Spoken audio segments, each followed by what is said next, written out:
Si me acompañan ahí en sus Biblias, por favor, a Génesis 5.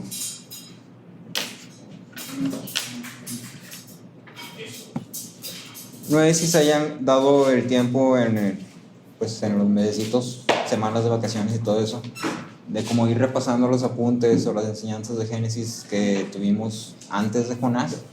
Sí, si todavía no las pudiste escuchar o no las has acabado de escuchar, te aconsejo bastantito que te des el tiempo para escucharlas. Al cabo ahí en Spotify, en YouTube, las puedes poner en 1.5 y se escucha y te las avientas de volada. No se escucha. ¿Por qué? Porque hablan muy raro. Entonces yo... O escuchas muy raro. Entonces, los que escuchan bien las pueden poner en 1.5 y así. Pero bueno, no, sí, ya hablando en serio, sí, por favor traten de escucharlas para que estemos todos en el mismo canal, como estar en la misma línea. Sí, hoy retomamos ya con Génesis y vamos a seguir a Génesis hasta más o menos el capítulo 11, si no me equivoco. Entonces le vamos a ir avanzando un cachito. La idea es ir avanzando en pedazos un poco más grandes. Estamos avanzando como de 3 en 6 o en 8 versículos, así de poquito en poquito. Hoy vamos a ver todo el capítulo 5 y vamos a empezar a ver porciones más grandes. Entonces, como para también como compensar un poquito eso, como vamos a ver porciones más grandes, vamos a omitir ciertas cosas. Entonces, cada uno tiene que estudiar también por su cuenta, como para ir escarbando esas cositas que no vamos a abarcar aquí, ¿sí? Entonces, nada más como una mención. Entonces, si me acompañan ahí a Génesis 5 y vamos a leer. Empiezo yo y vamos hacia acá, hacia Natalia. Versículo 1 dice: Este es el libro de las generaciones de Adán.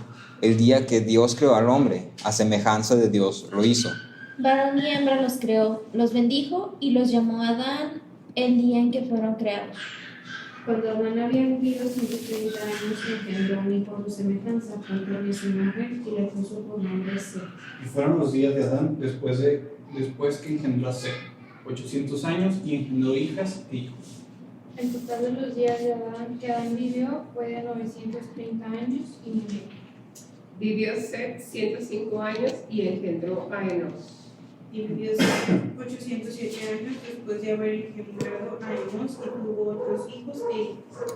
El total de los días de Seth fueron de 912 años y murió. Cainán vivió 70 años y fue padre de Mahalalel. Perdón, me brinqué una generación. Enos vivió 90 años y fue padre de Cainán. Y vivió Enos...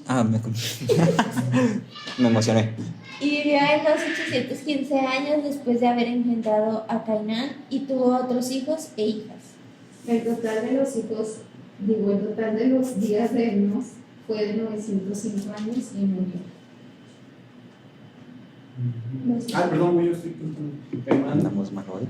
Canaán vivió 70 años y fue padre de Mahalalel. Vivió Cainán 840 años después de haber engendrado a Mahalaleel y tuvo otros hijos e hijas. Y fueron todos los días de Cainán 910 años y murió. Mahalalel vivió 65 años y fue padre de Jared. Y vivió Mahalaleel 830 años después de haber engendrado a Jared y engendró hijos e hijas.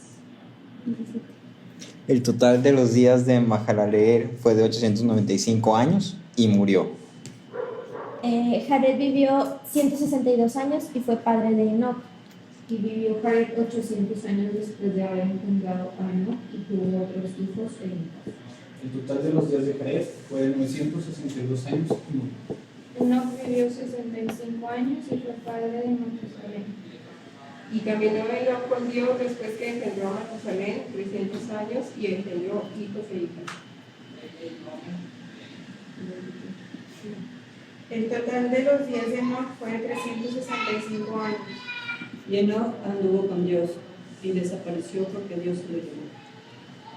Matusalén vivió 187 años y fue el padre de Lamec. Y vivió Matusalén 782 años después de haber engendrado a Lamec y tuvo otros hijos e hijas. El total de los días de Matusalén fue de 969 años y murió. Lamec vivió 182 años y tuvo un hijo. Y le puso por nombre Noé, diciendo: Este nos dará descanso de nuestra labor y del trabajo de nuestras manos, por causa de la tierra que el Señor ha maldecido. Y vivió Lamec después que engendró a Noé 595 años, que engendró hijos e hijas. El total de los días de Lamec fue de 777 años y murió. Y Noé tenía 500 años y engendró a Sem, a Cam y a Jafet. Muy bien. Muchas gracias. Hoy andamos medio ido todos, pero salió. El primer estudio después de Muy bien. No sé si tuviste, si te hiciste más bien la oportunidad también de hacer tu observación de Génesis, de la genealogía. Si te das cuenta, la genealogía tiene una estructura bastante repetitiva. Sí, básicamente es vivió, engendró, murió, vivió, engendró, murió, vivió, engendró, murió, Enoc, vivió, engendró, murió, vivió, engendró, murió, Noé. Y ya, esa es como toda la estructura que lleva esta genealogía. Cuando llegamos a estas secciones, estas genealogías, no sé si recuerdas que habíamos dicho que son llamadas toledots, genealogías, descendencias, registros, ¿sí? Todo Génesis está separado como por esos toledots, son como puntos en medio de ciertos eventos. Entonces sucede un evento o un recuento, una narración, toledot. Sucede otro, toledot. Entonces, por ejemplo, tenemos creación, caída, toledot. Y luego tenemos Noé, diluvio, toledot. Y así nos lo llevamos, ¿sí? Entonces, estas genealogías tienen como esta función de dividir, de separar. Pero no nada más son eso. Muy generalmente, cuando hablamos de genealogías en la Biblia o cosas similares a una genealogía, tendemos a menospreciarlas. Tendemos a decir así como que, es una genealogía, qué aburrido, un chorro de nombres. A mí qué me importa saber que Mahalaleel vivió chorrocientos años, tuvo hijos e hijas y luego se murió. O sea, ¿a mí qué? Si es que quieres que compare, que sume, pues literatura, no matemáticas, hijo. Pero la verdad es que estas genealogías, cuando las ves a la luz de lo que está ocurriendo antes y lo que está por ocurrir después, cobran mucho sentido y hay mucha enseñanza y hay mucho que aprender en lo poquito que encontramos en la genealogía. Realmente es un capítulo corto, ¿sí? No hay nada que destaque mucho. Toda la genealogía está escrita como con un tono muy monótono, valga la redundancia, ¿sí? Es decir, vivió, generación, y lo único que destaca de esta genealogía, si hice tu observación, sería el principio, que es como la repetición de creó Dios al hombre, a imagen y semejanza suya lo creó, que este es el mismo poema que podemos encontrar en Génesis 1:27, si no me equivoco. Entonces es como una repetición, ni siquiera es algo nuevo, ¿sí? Destaca eso, destaca a Enoc, que dice que caminó con Dios y que no vio muerte, ¿sí? Y destaca el final, que es el nacimiento de Noé. Realmente no sabemos absolutamente nada de estos hombres más que cómo se llamaron y cuánto vivieron. Entonces, cuando lo ves con la luz de esto, pues sí pudieras pensar, pues, aburrido. Pero luego cuando empiezas a estudiarlo ya un poco más en forma, te das cuenta que hay mucho que aprender. Las genealogías y los toledots, todos, no nada más en particular. Hay algo especial en pero en todos los toledots conectan, ¿sí? No dividen. Entonces hay que cambiarnos primero este chip de decir es un punto de división, separación. Lo correcto es un punto de conexión, ¿sí? Es algo que conecta lo que acaba de ocurrir o lo que acaba de ser relatado con lo que está por ocurrir, ¿sí? Si lo pusieras como en una frase, estás contando algo, ¿no? Y luego esto, y luego esto, y así, entonces ese es el toledot, ¿sí? El entonces ocurrió esto y esto y esto y esto y esto. Entonces, para que una genealogía o un capítulo como de este estilo realmente pueda tener valor o pueda tener enseñanza profunda, lo debes de ver a la luz de lo que está ocurriendo antes y lo que va a ocurrir después. Enfocándonos en lo que ocurrió antes.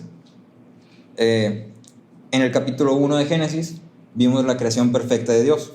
Sí, vimos que creó Dios todas las cosas y todas las cosas que Dios creó las llamó buenas. Sí, decíamos que algo bueno solamente puede crear cosas buenas, ¿sí? Es parte de la naturaleza. En el capítulo 2 de Génesis vemos el favor especial de Dios al hombre.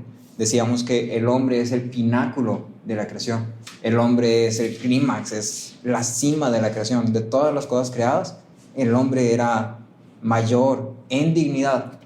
Y esto era porque tenía la imagen de Dios en él. ¿Sí? Los hombres son los porta imagen de Dios. Eso es algo que está ahí clarísimo. ¿Sí? La distinción principal entre toda la creación y el hombre es que el hombre fue creado a imagen de Dios. El hombre es el pináculo de la creación. Tiene un favor especial. Después de este recuento asombroso de un mundo perfecto, esperaríamos que el futuro del hombre fuera maravilloso, ¿no? Le fue creado un lugar perfecto, bueno, que tenía todas las cosas que necesitaba, donde estaba en comunión constante con Dios, donde todo era bueno, bonito y barato, ¿sí? Donde el trabajo era fácil, donde había fruto de todo lo que gustara, ¿sí?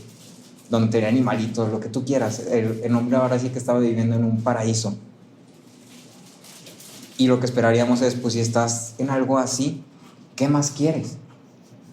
Pero entonces, oh vaya, llegamos al capítulo 3 de Génesis, que es la tragedia más grande de toda la historia de la humanidad.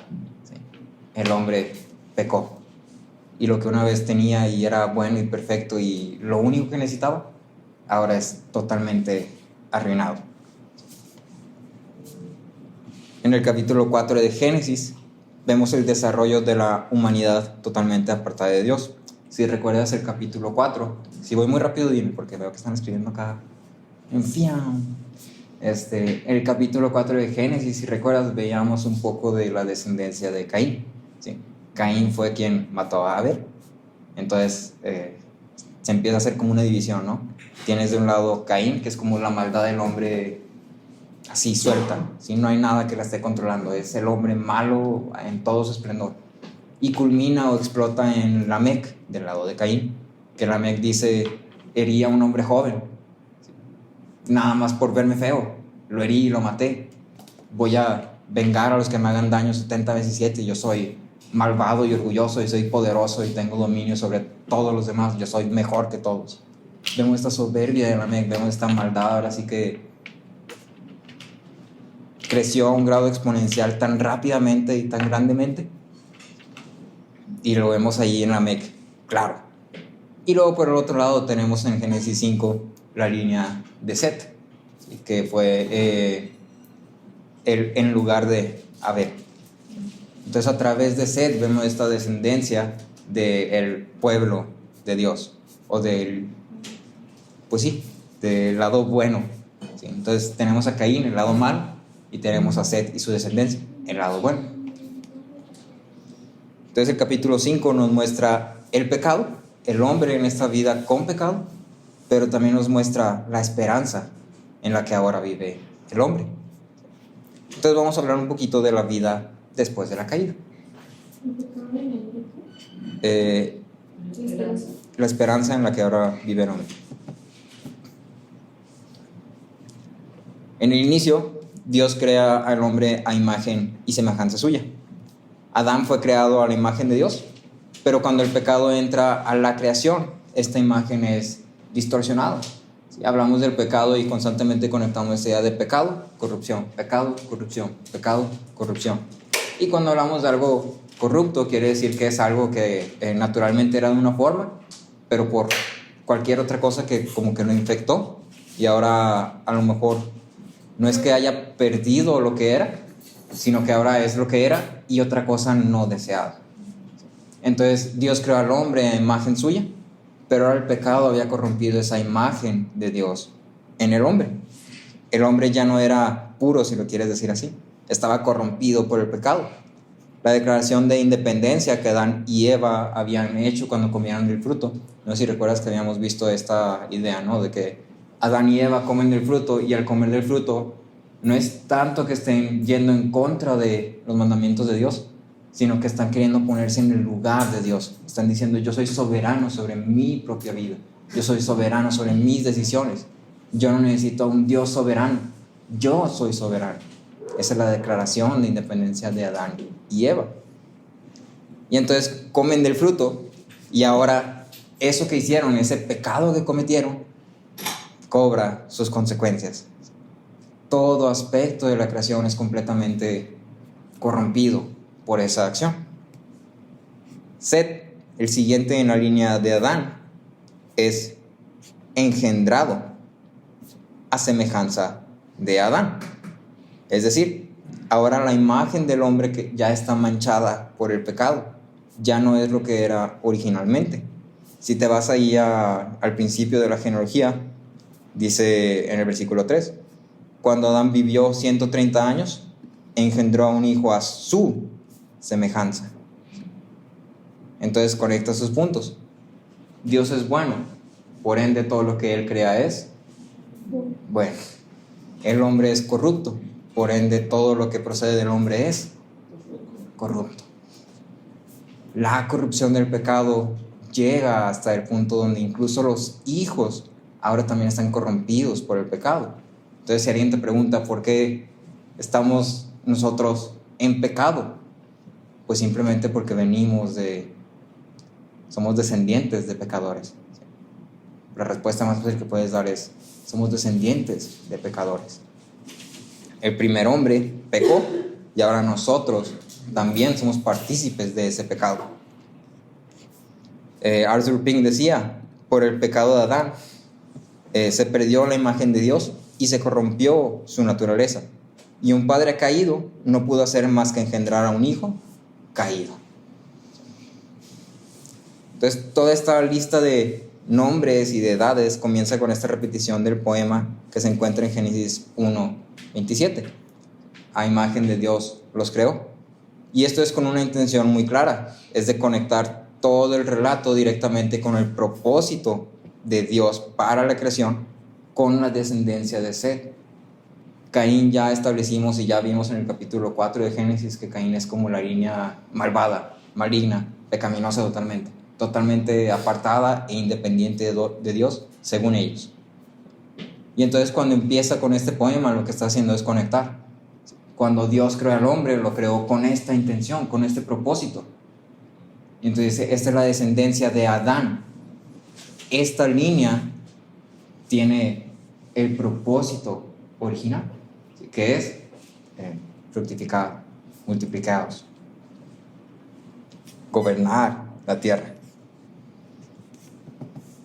Lo que está queriendo decir es que el propósito de Dios en el hombre sería cumplido a través de la descendencia de Set, no la de Caín. Entonces ya vemos como hay ciertos puntos, ¿no? Ahora, a pesar de esta corrupción que se extendería a toda la posterioridad de la humanidad, la gracia de Dios en ningún momento cesó. Esta gracia es una gracia continua. Y esta gracia se refleja, o podemos verla, en 4 aspectos de la vida del hombre después de la caída. Lo primero es que cuando Dios crea al hombre, si recuerdas ahí en Génesis, dice: fructifiquen y multiplíquense. Y como lo habíamos visto ya cuando llegamos a ese punto, no es solamente una instrucción, o sea, no es nada más que Dios está diciendo hagan esto, sino que dentro de esa instrucción está también la capacidad de cumplir esa instrucción. Y en honor al pastor Aaron, que no está aquí, Agustín decía: lo que Dios demanda, Dios da. Entonces, dentro de esa instrucción que Dios da de decir fructifiquen y multiplíquense, también está incluida la capacidad de cumplir con esa instrucción. En realidad no es tanto una instrucción, es una bendición. Y esta bendición que Dios da al hombre en un inicio, aún a pesar del pecado y de la corrupción, continúa activa en los hombres. Y lo puedes ver fácilmente porque en el poema, en la genealogía, toda la estructura es engendró, vivió, engendró, murió, vivió, engendró, murió. Y así continúa. Y así continúa. Todos los hombres siguen con esta bendición de Dios. Ahí no fue retirado. Todos los hombres siguieron fructificando y multiplicándose a cierto grado. La genealogía hace un gran énfasis en esto con el simple hecho de que existe una genealogía. El simple hecho de decir hay una línea de descendencia ya está remarcando ahí como, mira, la bendición de Dios sigue ahí en el hombre. Set perpetúa la bendición concedida a la humanidad, pero hereda también las consecuencias del pecado de su padre. Entonces, toda la descendencia, aún con la bendición de Dios, es una descendencia corrompida por el pecado. Eso ya es algo inevitable. El hombre ya se manchó y ahora todo lo que sale del hombre es algo manchado. Y de aquí me gustaría destacar eso, que es una idea que podemos tener nosotros muy erradamente de Dios. Muchas veces pensamos en Dios como un niño chiquito. Pensamos en Dios como un niño chiquito que, si lo haces enojar, agarra su juguete, lo guarda y se voltea y se va. Ya no quiere jugar contigo. Pero Dios no es así. Dios pudo haber retirado su bendición del hombre y pudo haber dicho, bueno, pecaste, hasta ahí llega el hombre. Adán y Eva son los últimos hombres, primeros y últimos, porque yo no voy a estar lidiando con esto. Y sin embargo, ahí sigue la bendición. Incluso nosotros mismos somos evidencia, somos testigos de que esa bendición sigue, porque estamos aquí. Entonces, lo primero que me gustaría destacar es esta parte de decir, ¿cuál es nuestra idea de Dios con respecto a lo que nos da?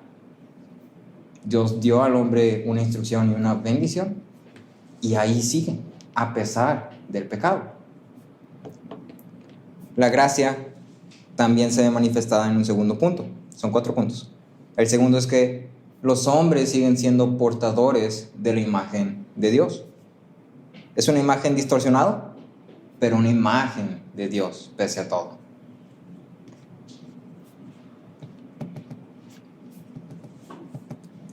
Lo tercero es que el hombre seguía todavía con la bendición del trabajo. Si recuerdas, Dios pone al hombre en el jardín del Edén y le da también una instrucción de qué debe hacer con la creación. Vemos ahí que dice, llenen la tierra, sométanla, ejerzan dominio sobre los peces del mar, sobre las aves del cielo, sobre todo ser viviente que se mueve sobre la tierra. Entonces, el hombre, como porta imagen de Dios, era llamado a gobernar la tierra. E incluso después de la caída, incluso después del pecado, el hombre seguía siendo llamado a gobernar la tierra, ¿sí? Porque seguía teniendo la imagen de Dios. Y un cuarto punto es que el hecho de poseer la imagen de Dios implicaba que había posibilidad de una relación con Dios. No estaba del todo descartado. Entonces, 4 cosas, lo repito otra vez así rápidamente. El hombre podía multiplicarse. La bendición que Dios dio una vez seguía ahí. Segundo, los hombres tenían aún la imagen de Dios. Eran los portadores de la imagen de Dios. Tercero, el hombre seguía teniendo el mismo trabajo, gobernar la tierra. Y cuarto, a pesar del pecado, el ser portaimagen de Dios, habría la posibilidad de reconciliarse o de relación con Dios.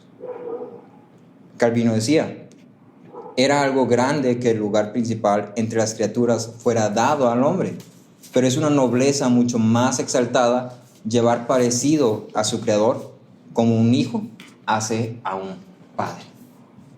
Entonces es algo maravilloso poder decir, somos a imagen y semejanza de Dios. ¿Una imagen distorsionada? Sí, bastante, mucho. Pero tenemos la imagen de Dios. Fuimos creados con la imagen de Dios. Es impresionante también considerar que a pesar de todo lo que ha ocurrido hasta este punto, cada uno de estos nombres están registrados en la Biblia. Recuerda que decimos que la Biblia es la palabra de Dios, es decir, lo que está en la Biblia es algo que Dios mismo está diciendo con su boca. Y entonces, cada uno de estos nombres son recordados por Dios. Son importantes para Dios a tal grado que decide registrarlos uno por uno. Registrar a qué edad tuvieron su primer hijo y registrar cuántos años vivieron sobre la tierra. Muchas veces hablamos de Dios y pensamos en nosotros como en criaturitas chiquititas y nuestros nombres no importan. Pero cuando vienes a la genealogía y ves que literalmente están todos los nombres de esta descendencia, Dios se acuerda de cada uno de ellos. Dios recuerda a cada uno de ellos, así como Dios recuerda a cada uno de nosotros. Y sabe nuestros nombres, sabe nuestras edades, sabe a qué edad vamos a tener nuestro primer hijito, si es que vamos a tener hijitos, y sabe a qué edad nos vamos a morir, si es que nos vamos a morir. ¿Sí? Dios sabe. Y debería ser asombroso para nosotros el decir, el creador del universo sabe mi nombre, lo recuerda.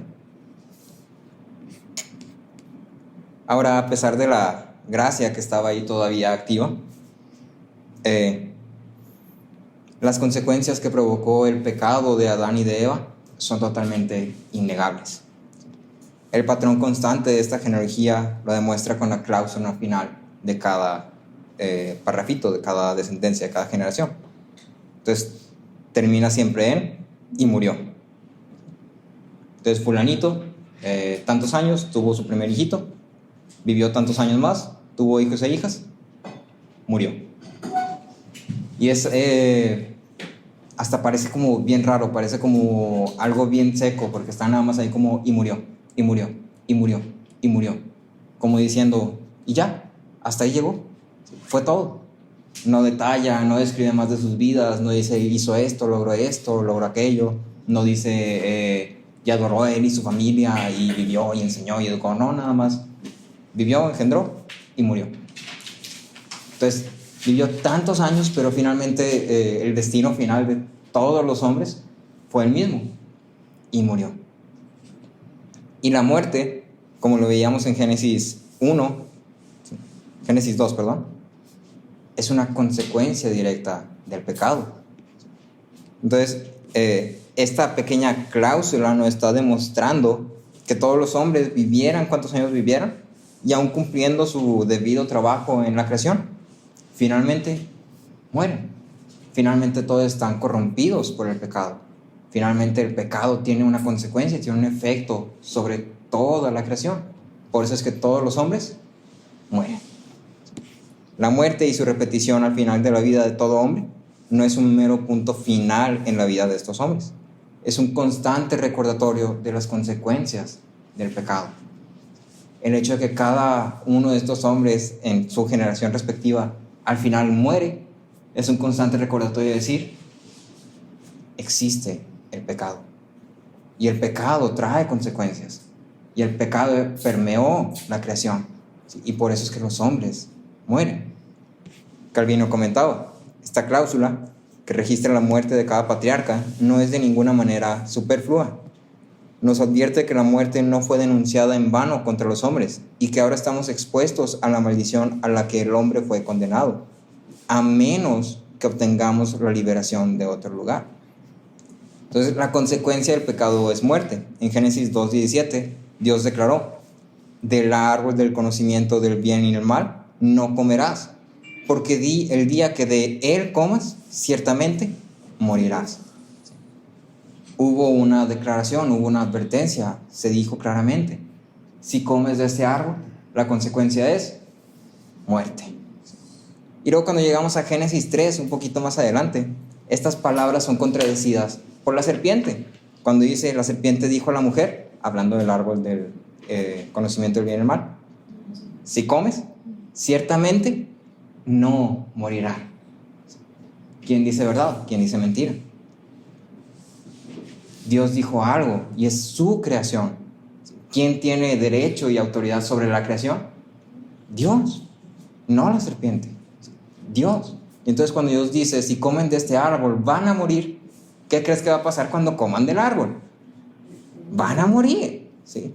Y entonces esta constante repetición de y murió, y murió, y murió, y murió, es como para reenfatizar, ¿sí? Y recalcar y decir, estas son las consecuencias del pecado. Dios había declarado algo y lo había dicho en verdad. La consecuencia del pecado había sido establecida desde el inicio y el hombre estaba viviendo las consecuencias. La creación perfecta ahora estaba permeada por la muerte. Toda la vida del hombre llega a su fin por consecuencia del pecado. Entonces, tanto la muerte física como la muerte espiritual son consecuencias del pecado original. El hombre no fue creado para morir.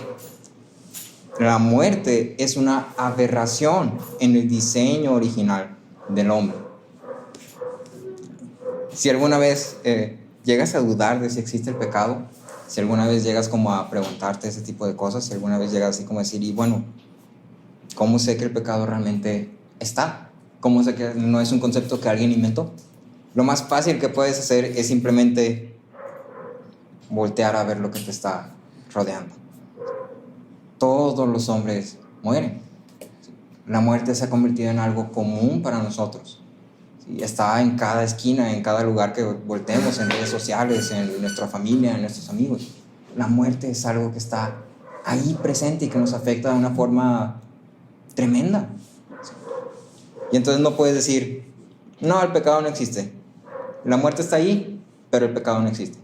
Porque si hay muerte, es porque hay pecado. Si hay muerte, es porque hay pecado. Y si hay pecado, la consecuencia es muerte. Si todos los hombres estamos sujetos a morir algún día, implica que todos los hombres estamos corruptos por el pecado. Si un hombre vive eternamente, ese hombre no está corrupto por el pecado. ¿Has conocido a alguien que viva eternamente? Yo no. Y eso implica que todos los hombres están corruptos por el pecado.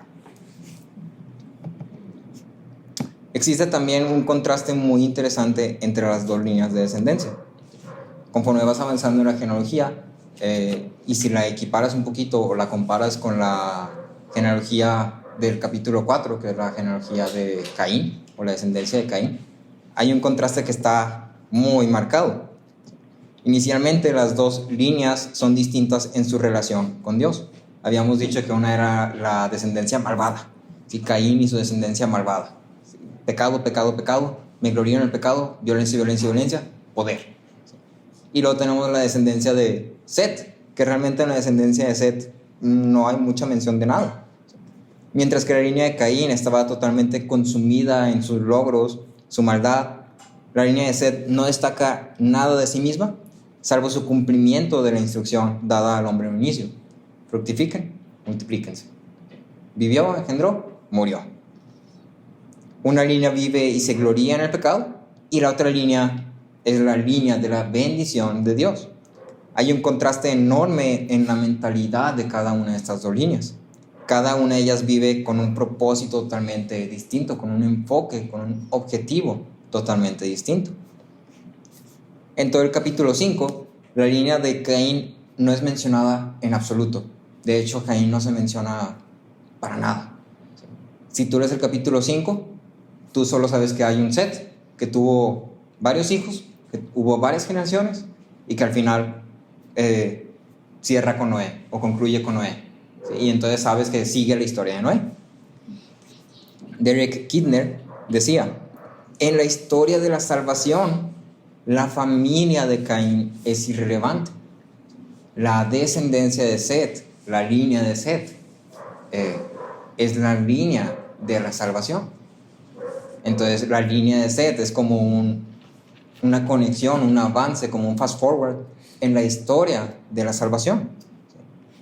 Mientras que la línea de Caín muestra su desarrollo tecnológico, humano, social, la línea de salvación que vemos en Génesis 5 solamente nos está mostrando un registro sin mucho detalle.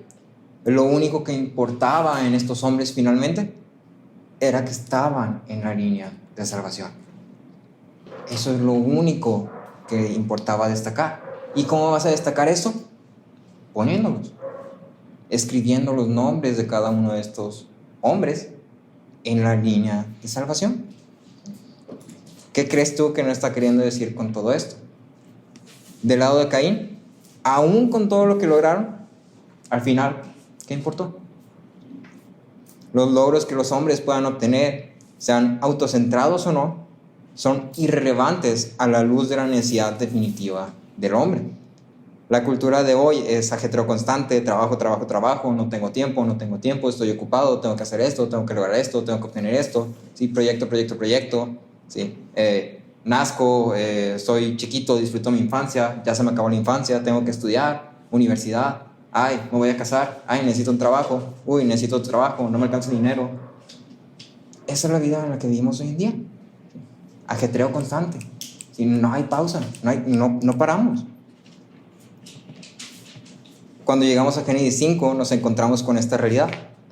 Todo lo que logremos construir en esta tierra termina valiendo nada.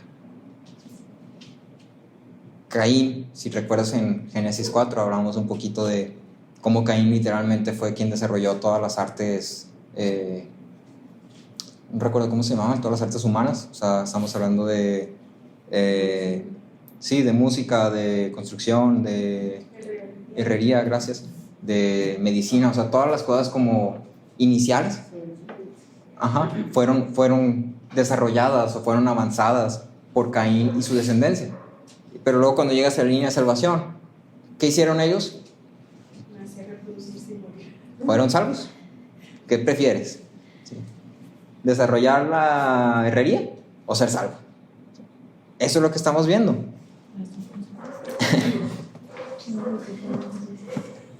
Hay una cosa bien interesante también en la comparación de estas dos genealogías.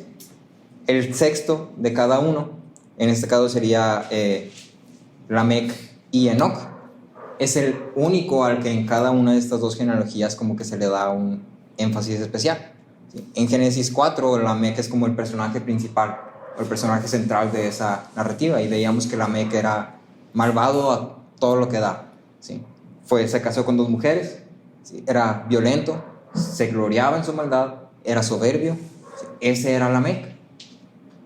Y vemos a Enoc, que dice que Enoc caminó con Dios. Ese era Enoc. Y entonces, la misma expresión de cada una de estas líneas, y donde mayor contraste hay, es en estos dos hombres. Uno viviendo totalmente apartado de Dios, y otro viviendo totalmente en sintonía con Dios. La expresión que se usa, caminó con Dios, es muy interesante porque generalmente en la Biblia encuentras expresiones similares que dice camino.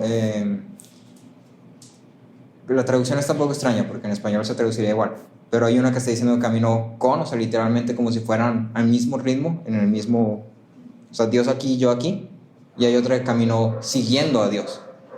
Generalmente en la Biblia encontramos esta expresión de caminó siguiendo a Dios, Dios por delante y yo por detrás, ¿sí? Pero voy siguiendo sus pasos. Y con Enoc encontramos esta otra expresión que es caminó con Dios, como si lo tuviera aquí al lado. Y entonces vemos otra vez este contraste extremo, ¿no? Un hombre es malvado a todo lo que se puede y otro hombre caminó con Dios, ¿sí? Estaba en tal sintonía con Dios. La próxima edición de Génesis vamos a adentrarnos un poquito más en esto, entonces ahorita lo voy a dejar ahí. Lamec manifestaba soberbia y crueldad en sus palabras. En Génesis 4, versículos 23 y 24, vemos que dice: Ada y Sila, oigan mi voz, mujeres de Lamec, es Lamec hablando, presten oído a mis palabras, pues he dado muerte a un hombre por haberme herido, y a un muchacho por haberme pegado. Si 7 veces es vengado Caín, Lamec lo será 70 veces 7. ¿Sí? Lamec se sentía el protagonista, o sea, se sentía así como el personaje principal de su historia.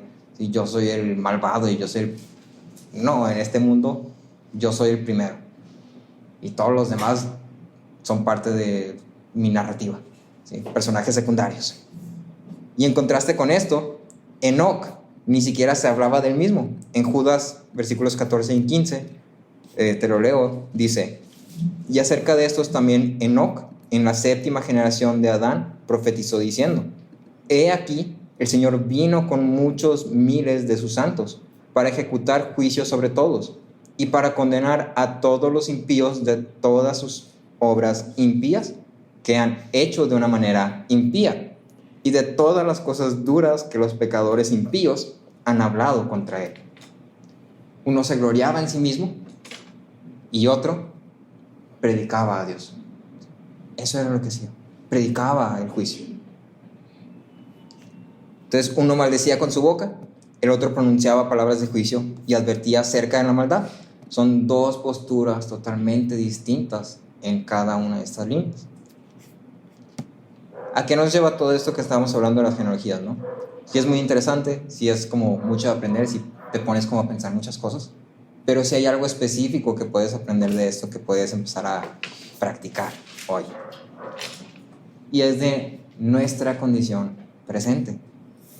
El registro de esta genealogía completa nos muestra mucho respecto al hombre y su estado de vida después de la caída. Y aunque esta serie de personas hayan vivido muchísimos años antes que nosotros, muchísimos años, su estado y nuestro estado no son tan distintos. ¿Sí? Como que a veces lo vemos como, sí, es de la antigüedad, es al principio. Génesis 5, ¿hace cuántos años? No, ese le tocó a mi tatara, y así te leía. A mí ya no me tocó eso. Pero te das cuenta que en realidad no vivimos en un mundo tan diferente. De hecho, vivimos en el mismo mundo. ¡Wow! Esta genealogía no está desconectada de nuestra vida presente, ni es un mero relato histórico tremendamente antiguo que debemos de ver como un evento que sucedió en ese entonces. El pecado original ha afectado la vida de todos los hombres desde ese punto, desde la caída, hasta el presente, hasta tú y yo, y va a seguir haciéndolo hasta que la creación sea restaurada. ¿Y a qué nos lleva esto? ¿Con qué me quedo? Hay dos cosas que me gustaría enfatizar en esto. La primera es la cosmovisión generacional que tenía la descendencia de Set. Cosmovisión generacional de la descendencia de Set. La cosmovisión la definimos como una manera de ver e interpretar el mundo. Y decimos que nuestra cosmovisión va dictando cómo nos comportamos, qué decisiones tomamos, qué hacemos, qué no hacemos, cuándo actuamos, cuándo no actuamos, qué decimos, qué no decimos, cómo vestimos, cómo no vestimos, etcétera, etcétera. Nuestra cosmovisión va formando todo lo que somos. Y en el capítulo 5 comienza con Adán siendo creado a la imagen y semejanza de Dios. Establece la conexión entre el hombre y su diseño original. Y el penúltimo hombre de esta genealogía es Lamec. No el Lamec de Caín, este es el Lamec bueno. Hay un Lamec bueno y un Lamec malo. Este es el Lamec bueno. Ajá. Y entonces el penúltimo hombre de la genealogía de Set tuvo un hijo e hizo la siguiente declaración. Lo puedes encontrar ahí en el versículo 29. Dice, Génesis 5:29. Este nos dará descanso de nuestra labor y del trabajo de nuestras manos, por causa de la tierra que el Señor ha maldecido. ¿Qué tiene esto de especial? Cuando la primera vez que leí la genealogía o que estaba leyendo esto, en realidad no me resaltó mucho. Y dije, bueno, pues sí, ¿no? Pues acaba de ocurrir la caída. Pues yo creo que sí, ¿no? Pero luego considera esto. ¿Cuántos años vivieron? ¿Cuántos años vivían los hombres en ese tiempo? Cada uno vivía 900 años, en promedio. Se estima más o menos, así como haciendo cuentas, que pasaron alrededor de 2000 y garrita años entre Adán hasta que llegó a Lamec. 2000 años, más o menos. Y entonces la declaración de Lamec, cuando la ves a la luz de que pasaron 2000 años desde que Adán, el hombre que vivió en el huerto, en el paraíso, o sea, lo más guau, y luego vio cómo se derrumbó todo y todo se corrompió y cómo el pecado empezó a crecer exponencialmente, y parece ser que Lamec hubiera estado ahí. Lamec lo dice con tanto pesar, y cuando yo lo leí, no sé, me dijo, o sea, hasta dije, sí, pobrecito Lamec, ya, denle un break, que se duerma un rato, ya se ve viejito, ¿sí? Se lee cansado, no sé cómo le hice, pero leí cansado. Dije, Lamec dijo esto muy cansado, no sé cómo, pero te entiendo Lamec, no sé cómo, pero te entiendo. Y entonces lo que podemos ver es que generación tras generación, desde Adán hasta Lamec, la misma enseñanza fue pasada. Lamec hace esta declaración como si hubiera sido quien vivió en el Edén y quien hubiera sido echado a causa del pecado. Sus palabras expresan cansancio y su deseo era descanso. Por eso dice, nos traerá descanso. Lamec sabía claramente que la tierra donde vivía no era como debía ser. Sabía que el trabajo no debía ser duro y pesado. Sabía que necesitaba salvación. Vivía consciente de la maldición de la tierra y vivía con la esperanza de descansar. Esto fue 2000 años. Nosotros estamos en el 2023. O sea, para nosotros es como si el mundo empezara de cero. 2000 años. Todas las generaciones a partir de Set en adelante compartían esta misma cosmovisión. La vida está corrompida totalmente por el pecado. Las cosas no deberían ser así. Y esto nos lleva a hoy. En nuestra cultura de hoy hemos crecido encallecidos a las consecuencias del pecado. Nos hemos hecho duros, insensibles, indiferentes a todo lo que el pecado ha causado. Es normal para nosotros enfermarnos, es normal para nosotros estar cansados, es normal para nosotros tener sueño, tener hambre, es normal para nosotros que nuestro cuerpo empiece a desmoronarse poquito a poquito, a desgastarse. Es normal para nosotros. La muerte es normal para nosotros. Me metí a buscar así como un poquito de la muerte. Lo único que puedes encontrar si empiezas a leer un poquito son dos ideologías. La primera es de las tribus preliterarias, que son las tribus acá que te imaginas con tótems y así, con prendas así como muy ahí de hojitas y así. Y todas esas tribus concuerdan, a pesar de estar en diferentes áreas del mundo totalmente desconectadas una de otra, que la muerte es antinatural. Y lo otro que puedes encontrar es como la ideología más moderna. La muerte es parte de la vida, como una romantización de la muerte, donde dicen, no, es que la muerte no es mala, no le tengas miedo, es que tienes que estar en paz con la muerte, porque la muerte no es mala. O sea, la muerte implica que pues ya acabaste tu vida y pues ya terminaste lo que venías a hacer aquí, y pues ya cuando te mueras, ya, y está bien morirse, no pasa nada. Ya viviste tu vida, tuviste tus añitos, tuviste tus logros y ya, y mueres. Esas son como las dos ideologías. Y entonces estamos tan encallecidos a las consecuencias del pecado que empezamos a adoptar estas ideologías de decir, la muerte es natural. La muerte no es nada malo. La muerte es, pues sí, es parte de la vida. La muerte es parte de la vida. Pero cuando regresas a Génesis y ves la creación del hombre, Dios dio vida al hombre, no muerte. La muerte entró como consecuencia del pecado. Ben Askin decía, está un poquito larguito, la indiferencia estoica es un refugio a menudo buscado en un esfuerzo por sobrevivir al dolor, pero tiene su costo.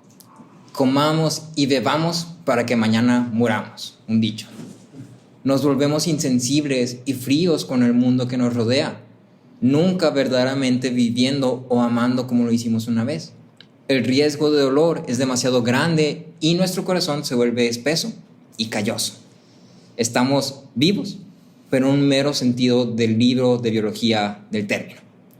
El dolor se ha ido, pero también el sentimiento de la vida. Ese es el precio elegido por muchos para la supervivencia del sufrimiento y la pérdida. Vivo, pero no verdaderamente vivo. Muriendo, aunque no muerto. ¿Realmente vale la pena?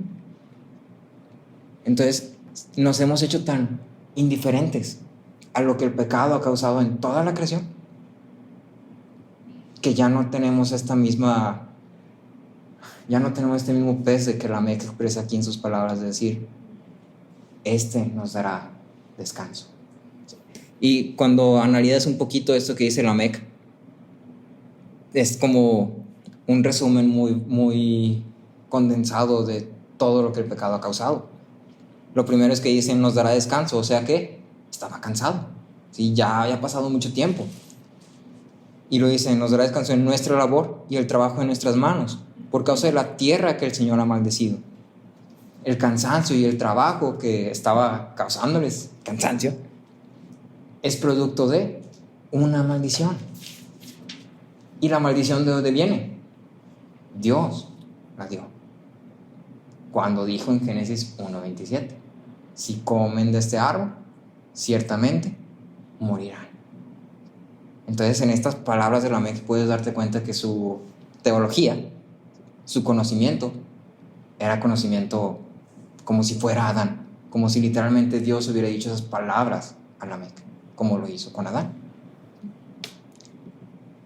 La muerte no es natural, no es la forma en que las cosas deberían ser, y sabemos esto. En el fondo sabemos que es verdad que la muerte no es natural. La muerte está muy en contra del camino de todas las cosas. E incluso Dios mismo llora por la muerte. Si recuerdas en Juan 11, 25, 35, cuando dice Jesús lloró, muchos pensamos que llora por tristeza. Pero en realidad, en el contexto de lo que está ocurriendo, Jesús llora porque muere su amigo. Porque muere. ¿Por qué tiene que morir? Sí, es una combinación de frustración, coraje, ira, tristeza, ¿sí? Compasión, de decir, es que no debería pasar esto. Esto no cambia nada más el significado de la muerte para nosotros, sino que cambia el significado de nuestra vida. Estamos aquí para usar cada fibra de nuestro ser y cada momento de nuestra vida para amar, servir y alabar a Dios, que murió para traernos a Él. Cualquier cosa en nuestra vida, ya sea que comamos, bebamos o lo hagamos, lo hacemos para la gloria de Dios. Entonces, cuando ves esta genealogía, lo que deberías pensar es, ¿cuál es mi cosmovisión de las cosas? ¿Estoy viviendo, buscando yo satisfacerme en esta vida? ¿O estoy viviendo como Lamec, cansado y con esperanza? Espero el día que esta creación sea restaurada. Espero el día en que todo esto termine, que el sufrimiento termine, y que las cosas sean como deben ser. Estoy cansado de sufrir, estoy cansado de que me duele la cabeza, estoy cansado de enfermarme, estoy cansado de sentirme mal, estoy cansado de que la gente sea difícil, estoy cansado de yo ser difícil. Estoy cansado y lo que quiero es descanso.